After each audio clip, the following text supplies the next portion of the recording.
All right, thank you, Jason. Well, John Rawlings here now with some action on the volleyball court. Yeah, volleyball and some soccer for you guys at home. But first, we visit the Lima Senior football team. See what the Spartans are preparing for Friday night right after this quick timeout. The Lima Senior football team prepares the interconference play with a 2-1 record coming off a loss to Springfield. That loss may be the least of their worries given the two teams they start conference play against. Jack McGuire finds out how the Spartans plan on cleaning things up before kickoff on Friday. Yeah, let's go! Let's go! Just 3 points prevented Lima Senior from starting the year 3-0. While 2 blowout wins can build the attitude of any squad, the loss to Springfield brought up issues yet to be solved. This game we had to fight 4 quarters. You know, we had to fight the whole game, and we weren't used to that. We practiced that, but, you know, under the lights, it's something different. We just need to relax, and if we do that, I think we'll have a great job and work on some situations that we do every week, but that we got to continue to work on some situations and understanding what's going on. The Spartans now must focus on fine-tuning every inch of the team as undefeated Toledo Central Catholic and Whitmer await the Spartans to start track play. It all starts right now. Our goal is to win the track, so we are all focused this week, getting our heads right, and we'll be ready to go. Well, I think they're excited, and how our schedule was built. You know, unfortunately, we did lose last week, but with our schedule built, I think we're battle-tested early on. Despite coming close in 2015, Lima Senior remains winless against Central Catholic in the history of the track. We are hungry. That motivation is like, it's like you're not eating for 8 months, and then you finally get the feed, and, you know, it's right there. It's right there. You can touch it. So, you know, so we're going to fight. We've just been fighting this whole practice. Yes, it's real motivation for all of us because we haven't beat them since 8th grade.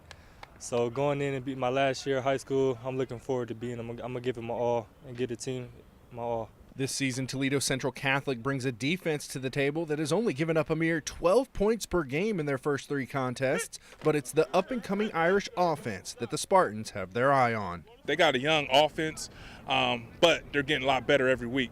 You know, new guys, new quarterback, new running back. We know about their last running back. He was a heck of a player playing at University of Cincinnati. They got a good running back now that's really good, and he's just coming along. These boys, you know what I mean, they've been rolling over us for so many years. They get so cocky. And so if we just, you know, grind, show heart, show toughness, we definitely going to come out with the W. In Lima, Jack McGuire, your News Now Sports.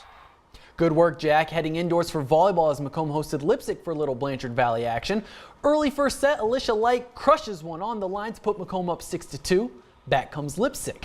Kiara Meyer sends that one right into your living room, tying the set at 6 apiece. Moments later, Meyer looking for another kill, but Alyssa Herr says not today with the big block. Set tied again at 9. Lipsick staying on the attack. Haley Heitmeyer with the smooth kill. Lipsick goes on to get the sweep, 3-0.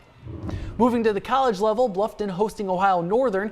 After taking the first set, the Lady Bears continue their success. Sydney Babst finishes off the defender. ONU leads 7-3. Bluffton sticking around for most of the set. Courtney Zimfer with the fierce kill. Beavers trail 13-8. Moments later, Becca Turney decides to get in on the fun, sending that one to the same spot. Beavers pulling within 6, but ONU is too tough tonight. Babst crushing that one. ONU sweeps Bluffton 3-0.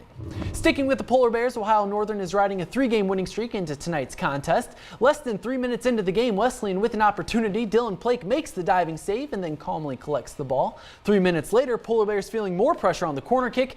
It bounces around inside the box until a battling Bishop takes the shot. Freshman Mitchell Colvin saves a goal. Plank takes care of the rest, but the Polar Bears fall 3-2. When we come back, the Indians go for the outright AL record for most consecutive wins.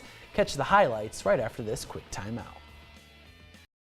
Welcome back. The Cleveland Indians remain the hottest team in baseball. One of the many keys behind their success, pitching. During their current win streak, the Tribe have 7 shutouts, which is as many or more than 18 teams have had all season.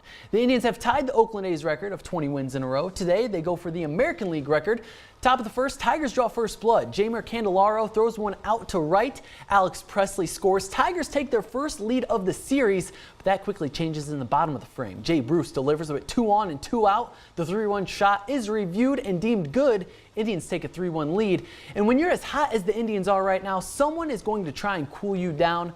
Sprinklers going off in the 5th inning. Maybe Miggy snuck in there and changed the schedule for the water systems. We fast forward to the 7th. Roberto Perez adding some insurance. The Indians have blasted 41 home runs in their last 21 games and have only allowed 35 total runs. Nice stat there. Top of the 9th with 2 in the wagon. Cody Allen looking to close this one out. Ian Kinsler gets a piece of it, but Lonnie Chisenhall calmly drops down and snags it. Indians win again 5-3, setting a new AL record. The mark is now 21 consecutive games. We are just a day away from the Bengals' first Thursday night game of the season. Andy Dalton and company preparing for the Texans. The Red Rifle was responsible for 5 turnovers in the Bengals' losing opener, throwing 4 interceptions and fumbling in the red zone. Dalton knows these mistakes cannot be made again and has to have that quarterback memory. You have to move on. It's playing the position of quarterback. You have to worry about the next play regardless of what happens. And so, same thing. You know, we had a down game. I had a down game, and just got to go back and play like I know I can play. You know, just he's Andy, which is very competitive, very particular about things and making things go the right way, the correct way, and the rhythm and so forth. And we got to have better rhythm for everybody. And coming back to the team is cornerback Adam Jones. The cornerback is now making his return after he served his game suspension for an offseason arrest and misdemeanor conviction and is ready to go against the Texans. Jones could be very valuable in this week's game, having to cover the Texans' Pro Bowl wide receiver DeAndre Hopkins, who has only had 1 catch against Pac-Man in 3 years, but don't ask him about that one play. No, he caught 1 pass on him in the last 3 years. Why would it stick in my mind? Do the numbers. How many yards have you had on him? All right, he caught 1 pass. Kid's a good receiver. He just got paid $100 million. But besides that pass, what have you done? So we'll see how it go. Like I said, he's one of the best. I love competing against him, but that play is nowhere near in my mind. My mind is only set to win the game and make sure I'm playing with confidence and play smart. We'll see how that game goes tomorrow. All right, John, thanks. We'll be back with stocks.